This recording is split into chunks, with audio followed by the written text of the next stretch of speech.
तुम्हालाही वाटत असेल, की तुम्ही दारू पीत नाही म्हणजे तुम्हाला फॅटी लिव्हर असू शकत नाही. तर हा सर्वात मोठा गैरसमज आहे. अल्कोहोल, दारू one of the major reason आहे, पण नॉट द ओन्ली रिझन.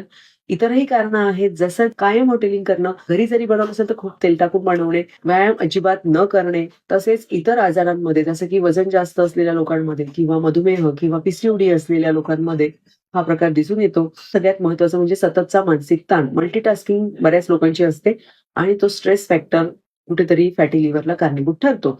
बरं याच्यामध्ये लक्षणं कशी दिसतात? प्रायमरी स्टेजेसमध्ये खूप काही विशेष लक्षणं दिसत नाही. त्यातल्या त्यात थकवा येतो, भूक लागत नाहीये, ही मायनर लक्षणं दिसतात. पुढच्या स्टेजमध्ये पोटाच्या उजव्या बाजूला लिव्हरच्या ठिकाणी दुखायला लागतं.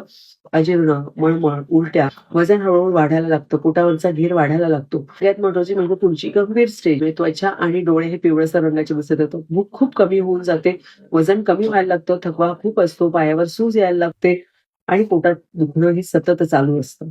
फॅटी लिव्हरमध्ये कफमेदाची गोष्टी दिसून येते, अग्नी मंदावलेला असतो. आम्लातून विरेचने हे शास्त्रवचन आलेलं आहे लिव्हरच्या सुजेसाठीचं, काविळीसाठीचं आणि त्यामध्ये हा सर्वोत्तम उपाय जो घरच्या घरी सर्वांना करता येईल म्हणजे त्रिफळा चूर्णाचा 1 चमचा त्रिफळा चूर्ण गरम पाण्यासोबत रात्री झोपण्यापूर्वी घेऊ शकतात. आणि इतरही जर सिरियसनेस असेल, जर तुमचे स्टेजेस जास्त असतील, तर तुम्ही त्वरित डॉक्टरांशी संपर्क साधा. फॅटी लिव्हरसाठी कोणती काळजी घ्यावी, कोणता आहार विहार असावा, या संदर्भातली डिटेल माहिती हवी असल्यास खाली कमेंट करा. लिव्हर मी तुम्हाला डिटेल PDF पाठवेल. माहिती आवडली असेल आपल्या पेजला लाईक, फॉलो आणि शेअर करा.